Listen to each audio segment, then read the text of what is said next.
Knicks in T-Dot, final of the 4 road games, and this one went as we pretty much expected it to go. Knicks shorthanded once again, losing the block nest monster Mitchell Robinson to the health and safety protocol. No point guard again, Kemba Walker out with the sore knee. So these shorthanded Knicks did look the part, severely undermanned, and this Raptor team that got back to practically full strength, manhandled them, man, from pillar to post. Wire to wire victory, 120 to 105 for the Raptors. Fred VanVleet absolutely running wild on these Knicks.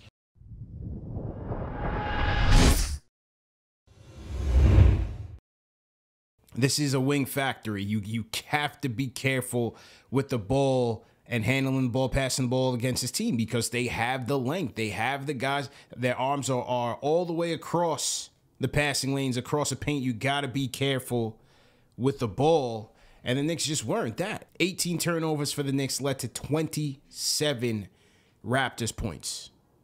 Can't win that way. And then, as I said, for shooting wise, look, the ball movement was okay. The ball movement was decent. It was good enough to get a good offense going out there. They did finish scoring 105 points, but in the meat of the game, when it counted, Knicks just could not make wide open looks. Obi 1 for 4, McBride 0 for 4, RJ 2 of 5. You have Fournier 4 for 10.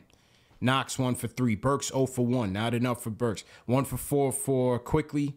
2 for 4 for Grimes. So they ended up shooting 33%. Not having Julius hurts us. For the crowd that says, play the kids and we're a better team without Julius, that's nonsense, man. We don't have a go-to guy. We don't have a guy that can command the defense's attention, that can make the defense really rotate and focus on him. And we're missing that in Julius. We're missing that in Derrick Rose as well. And these are the growing pains of playing the young guys, man. You're going to struggle.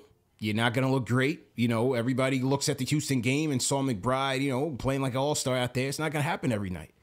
Now they play a better NBA defense, a more disciplined NBA defense, and he doesn't look so hot.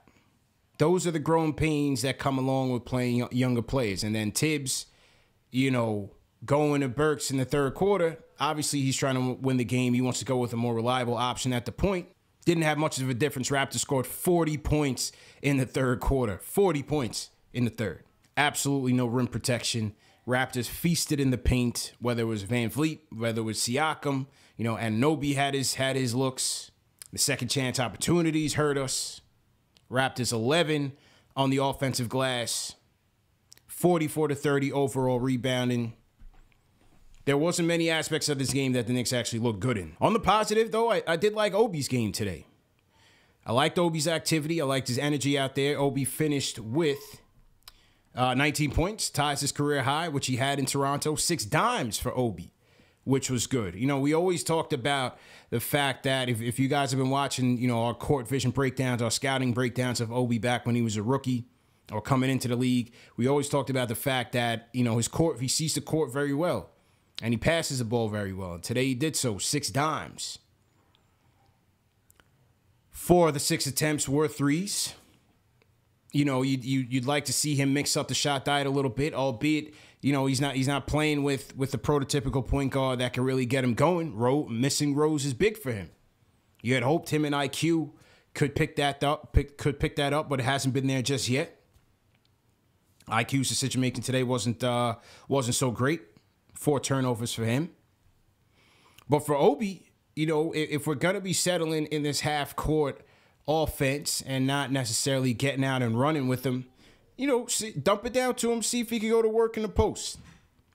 He did see some flashes there. He did miss a couple bunnies, a couple turnaround jump hooks.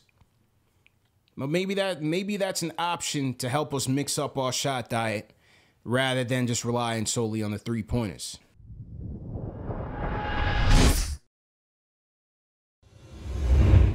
I don't think there's any one player that we can get onto our team that will put us through the first round, second round, right? So you got all these people going, oh, we got to get rid of Julius. We got to get rid of this. We got to get rid of that.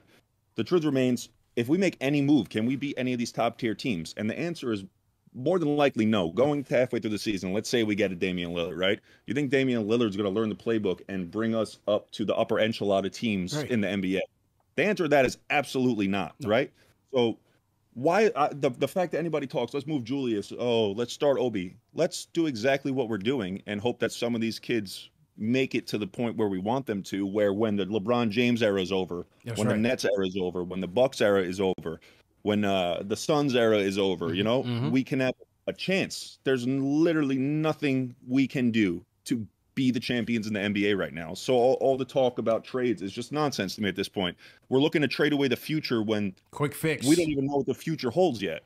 They want quick fix, back page satisfaction to say that we did something for the sake of doing something.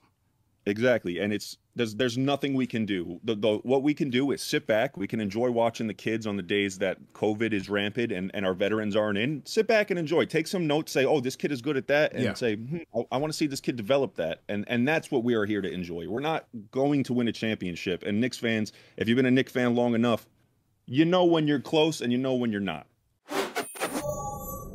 But be easy, man. A lot of people just think patient is what the hospital had. No, be patient and relax on what's going on. I don't want to cook. Everybody talking about let's cook. No, before you can cook, you need the ingredients first. So let us get the ingredient factor down first, and then we can start cooking up some meals, you know what I'm saying, and serving out some plates and inviting people to dinner. But until then, we got to get the ingredient right, man. So everybody still pump your brakes, you know what I'm saying? First is we don't need Julius. Now we need Julius. First is let the young kids play. Now it's nothing. We ain't got the right young kids to, you know what I'm saying, playing. Stop mixing and matching and mixing and deal with what we got, man. That's the only way we're going to prosper. They feed off our energy. Right now, the team is lost, and they look at it for any type way to get some, you know what I'm saying, some leadership, some guidance.